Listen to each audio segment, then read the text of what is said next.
So little uneven, man. There we go.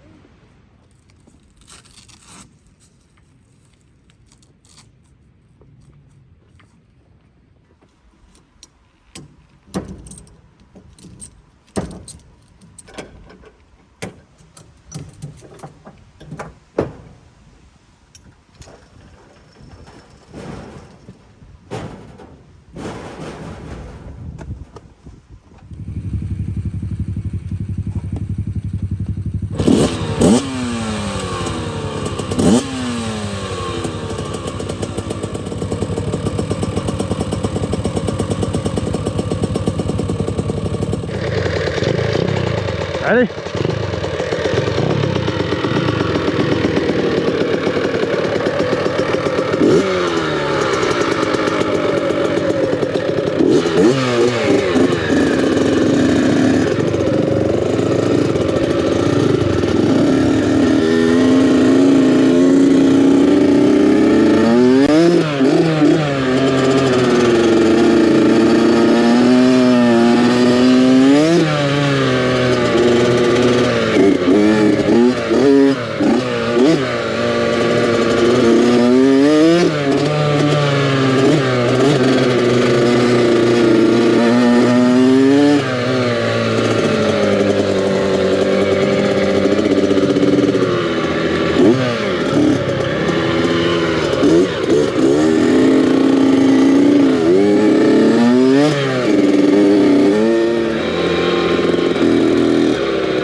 I'm gonna get a little bit of a run, so I'm making power.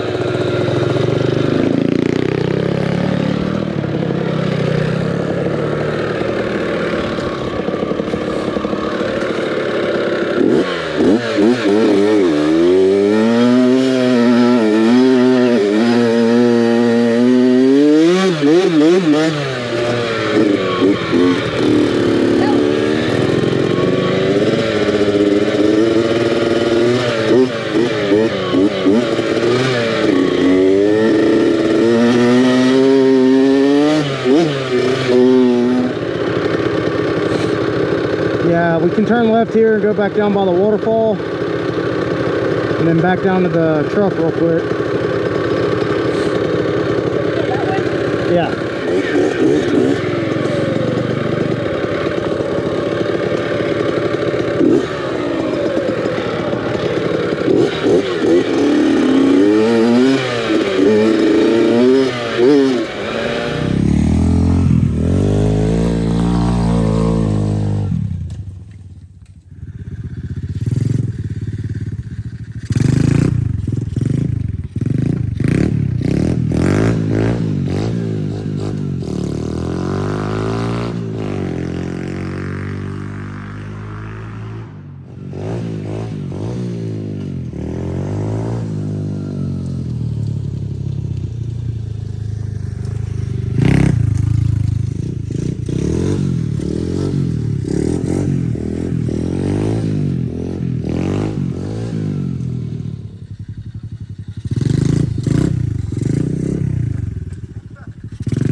Well, this is where the loop drops back in, but I want to look at the map and see where that goes.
Trail keeps going, but that's a pretty good turnaround. That's pretty fun down through there. I'm gonna have to get me a pair of goggles if I ride behind you. Why? Because I'm getting roosted in the face too. You getting hungry? A little. Well, we can go back and we can cook some nachos. And think about what we want to do. If we want to head to the house tonight or camp. I'm saying camp. We haven't camped in a while.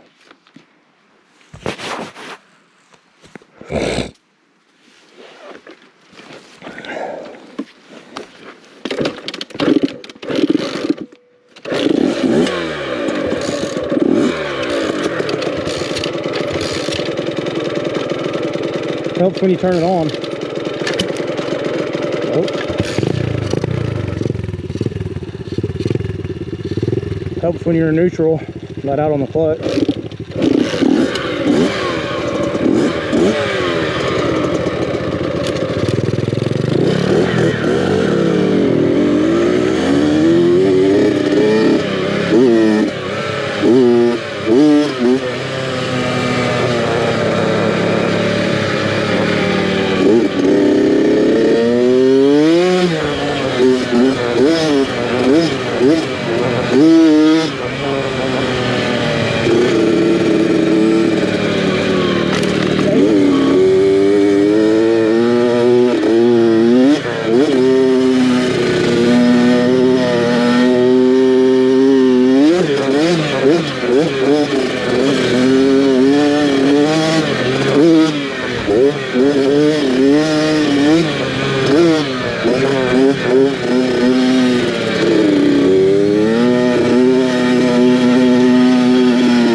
gas?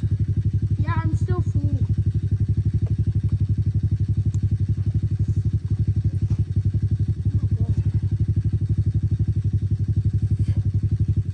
Damn, why is that thing on there so tight? Holy moly. What? I don't know why that thing's on there so tight. I don't know if I got enough to fill it up again or not. Mine is good.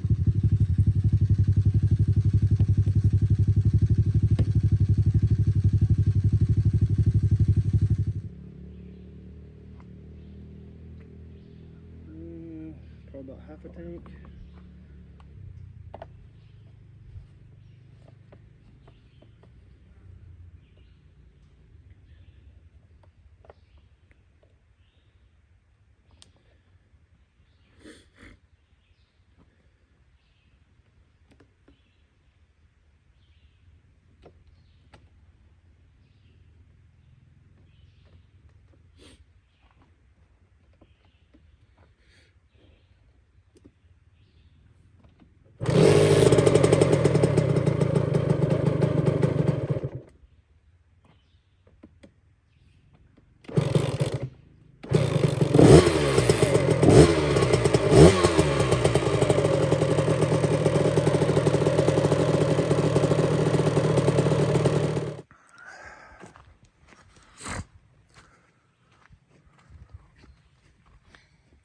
So I have the Jackery in the back, but I also have this solar generator that we use for charging devices and those kinds of things. And I recently got this solar panel for it.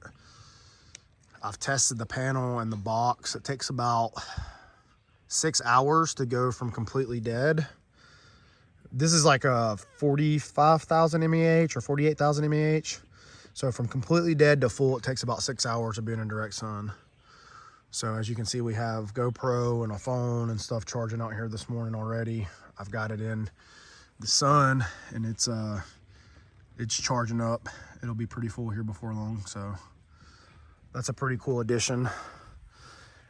And then something that I didn't show you guys last night, is the first time I've got to use it, but it worked well, is this porch light. It's an RV porch light.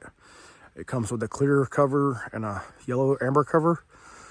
I wired it in several months back, but was actually able to use it for the first time last night. The idea being that it's on a remote that I can control from my pocket, and you can turn the light on to shine here for the ladder.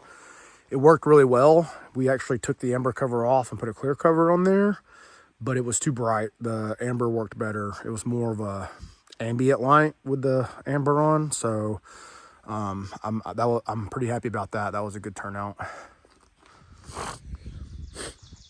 All right, I haven't really talked a lot in this video. It's just been mostly us ripping around, doing whatever. But I figured I would come on and tell you guys that there'll be no more boat content for the foreseeable future. I traded the boat for a dirt bike, and that's why we're out riding dirt bikes. Thor had a dirt bike, and I wanted something I could ride with him. The boat was, we were kind of outgrowing the boat. So I posted it up for trade, had a guy come down from Knoxville and trade me the 65, and it is a KX65 2006. It is just a tad small for me, but it is really fun. It's a ripper. As you can tell, it's had a lot of work done. The frames, they basically did a frame off on it. They pulled the motor out of it, painted the frame, built the top end. It's got a brand new jug on it, as you can see. Probably got 25 hours on it now since I've been riding it. I got it with 20. New tires, new chain and sprocket kit, brand new plastics, graphic kit. I put the tall bars on it. Still gonna do a little bit more work. I'm gonna put some risers on it, change the grips up, change the levers. It's got an FMF on it right now. I'm probably gonna do a head pipe on it eventually, if I keep it. Like I said, it's a little small for me. I've been ripping it around and it's a lot of fun, but a bigger bike will probably be in my future. Maybe, we'll see. I kind of like the KX, it's fun. Thor, we picked up Thor an Apollo 110. This bike had sat for probably 5 or 6 years. So had to do the normal, tear it all the way down, pull the carb off, pull the tank off, clean everything up real well. As you can see there on the side, it's got a cone style air filter. There's not really enough room up under the frame there to put a enclosed air box. So what we found is it's very hard to get it to run consistently. It would run, it wouldn't idle, then it wanted to run, and then it would idle, but on the top end it would bog. So I pulled the plug for the air fuel mixture, and normally 1.5 turns out will get a bike to run pretty well. I've had to go like almost 3 turns out with this air fuel mixture screw just to get this thing to run.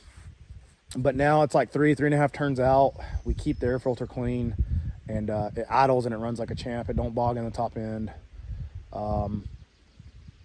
Can't really ride through any water with it though. If water gets in there, of course, you got to drain the bowl and all that kind of stuff. But it's been a lot of fun having the 2 bikes. We've gone out to, this will be the second place we've ridden. We went to a local off-road J19 park.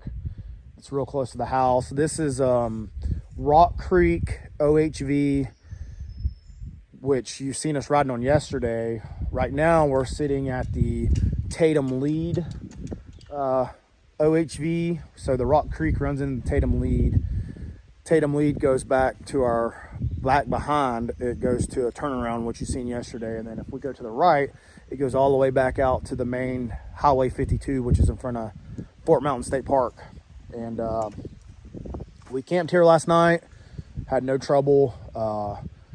We rode for like 4 hours yesterday, and we're gonna make the 1 loop around this morning because I thought I had enough gas for the 2-stroke, but I put what I had left in this morning, and I've only got about half a tank, so probably enough to make 1 loop around. We're gonna loop back around and then load up and head out for the day. So you'll probably be seeing quite a bit more content on 2 wheels. Trial season is starting, hard enduro season is starting. We've got bikes to ride around at the events now, so we'll be going to a couple different events in the near future. We've got TTC planned in Chattanooga at the end of the month, and I'm sure we'll be at some other off-road places or OHV places camping and riding as well. So there will be, like I said, no more boat content for the foreseeable future. Maybe in the future I'll get a center console that we can all use as a family. But for now, we'll be ripping these little bikes around, and hopefully get a lot of good content. Sorry if you hear a bunch of snorting and snotting. My allergies are kicking in overdrive this morning. Just riding along, and my nose is running like crazy.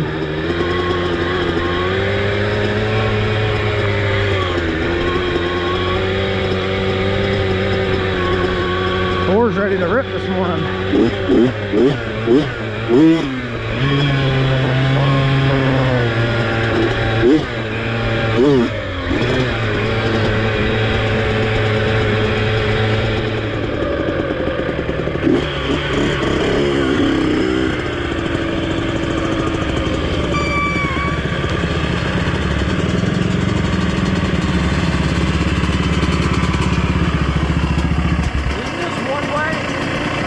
Is it? I thought it was.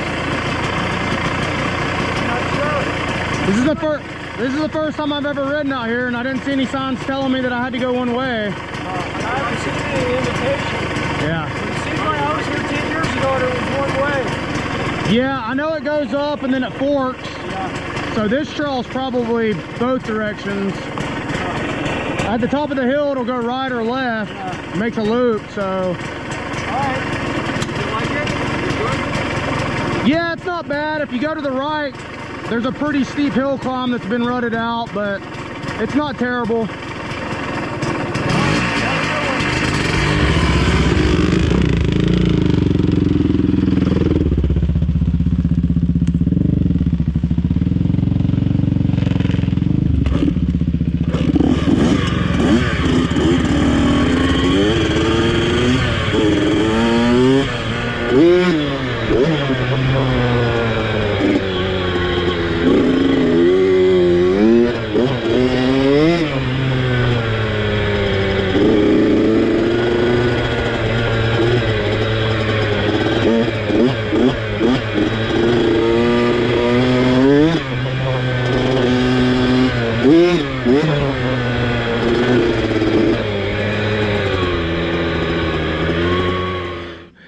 Yeah, he was kind of, he's like, isn't this a one-way? And I kind of felt like he was trying to say that we were going a direction we weren't supposed to be going. So I'm just like, I don't know, man. This first time I've ever ridden out here. I looked, I didn't see any indication, but this main trail would have to be bi-directional anyways, because there's only one way to get up to the loop, and it's this trail. So this trail's got to be at least two-way traffic. Now once you get up to the fork where you could go left or right, it might be two-way.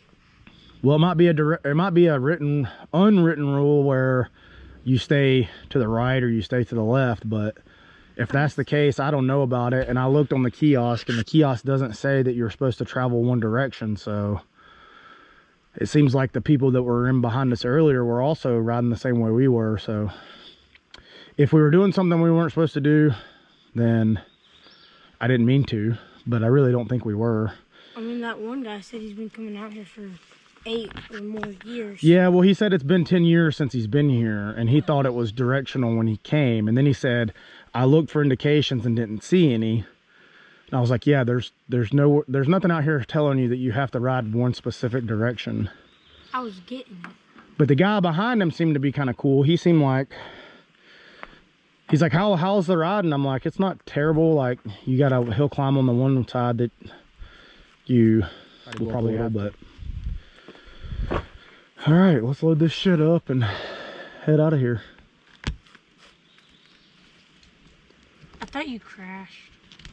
No, but I tell you what, I seen you coming down the rocky part and you hit a rock and you went over and then caught yourself. And then I was like, he about freaking laid it down. And then I came right behind you and hit the exact same rock and did the exact same thing. Tried to freaking shoot me into the bank again. I was getting it down on that last part. Yeah, that's why I asked if you were going fast when you met him, because it kind of... Initially, when he first came up and turned his bike off, he kind of made it seem like you were going too fast, which, I mean, you probably were. You probably shouldn't have been going that fast, but, you know, it is what it is. I mean, they're going faster than me. Yeah.